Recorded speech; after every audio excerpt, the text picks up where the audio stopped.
Onion soup. Not only is it one of those great classic soups that pretty much everyone tends to enjoy, it's super simple to make, and the ingredients are things most humans have just lying around these days. You're going to need garlic, butter, bay leaves, black pepper, salt, onions, obviously, some white wine, preferably Madeira, or whatever the humans around your house happen to have lying around, both chicken and beef bone broth or stock. Homemade ideally. If you don't know how to make your own, you can check to see if I've made that video yet. And if I haven't, then I guess you're stuck with stuff from the store, aren't you? Early adoption is not without its risk. You're also going to want a big old pot, or Dutch oven works best in my experience, but you can use whatever large pot you have. A stock pot should work just fine. First, we're going to want to slice these onions up. Very thin and preferably just long slices. No.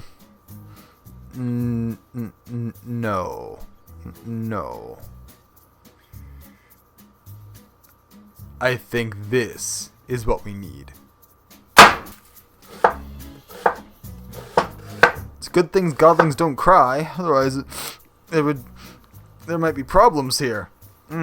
Especially if you don't have a very sharp knife, because for whatever reason, you decided to start filming and didn't bother to straighten or sharpen your knife.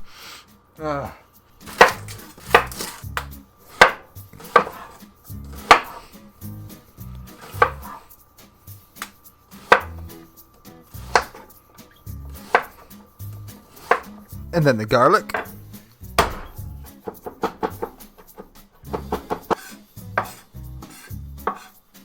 And now you're going to want to heat your Dutch oven up to a nice and toasty medium high. Heat is going to be essential to caramelize the onions. You'll see what I mean. Get your butter in there. Something watched pot boil. Something knobbed butter melting. As your butter's melting, just go ahead and add all those onions. Just toss those right in. Now you want to be mixing these up just a little bit. Get them kind of coated with that melted butter as it's starting to cook together. And then you kind of want to just let them cook for about 20-30 minutes, stirring it occasionally as it caramelizes. You see, caramelization is when we cook all of the water, or at least as much of the water as we safely can, out of the onion, and we allow the sugars to actually cook down and deepen, richen the flavor of the onion itself while adding its own unique kind of sweetness to the situation. You do want to make sure you stir these up occasionally, just to avoid it actually burning or sticking, getting too brown too fast. This is essential in cooking an onion soup. It's where all of the flavor is. So do not be afraid of color.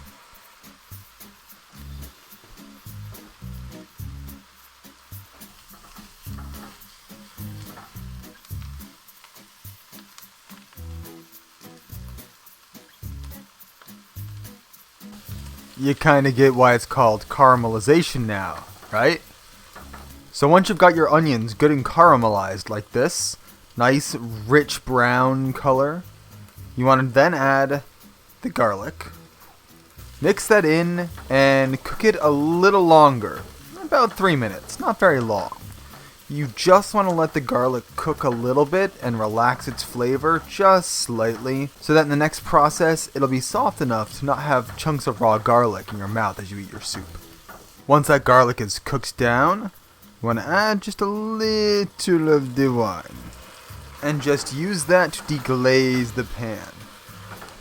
Now that's going to cook off some of the alcohol from that wine, add the flavor to the onions, and also bring up a lot of the delicious flavors from those brown bits that are stuck on the bottom there.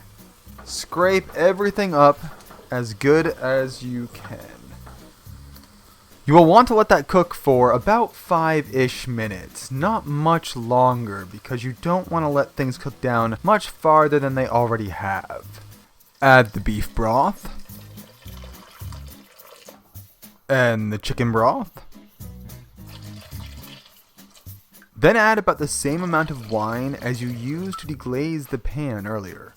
The bay leaf. Mix and bring that beautiful pot of brown to a boil. And then, once boiling, bring that beautiful thing right down to a nice, gentle simmer. Let everything cook together very, very gently, uncovered for about 20, maybe 30 minutes. The great thing about this particular soup is that it's very hard to truly screw up. As long as there's still liquid in the pot and you haven't turned the entire thing to mush, you still have something worth eating.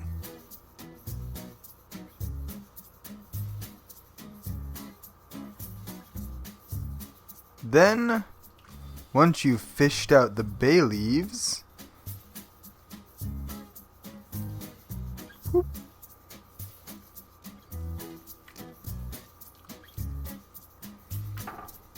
are you, you sneaky bastards?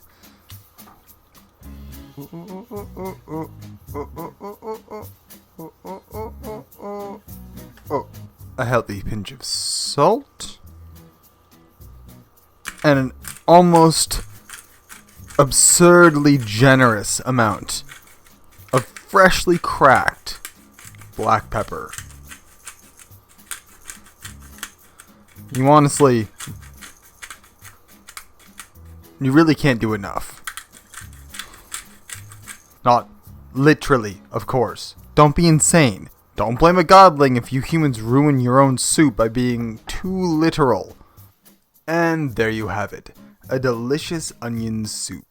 Serve it with a little piece of cheese toast, and you pretty much have the exact same kind of meal that the likes of Thomas Jefferson would have had, barring a few ingredients here and there.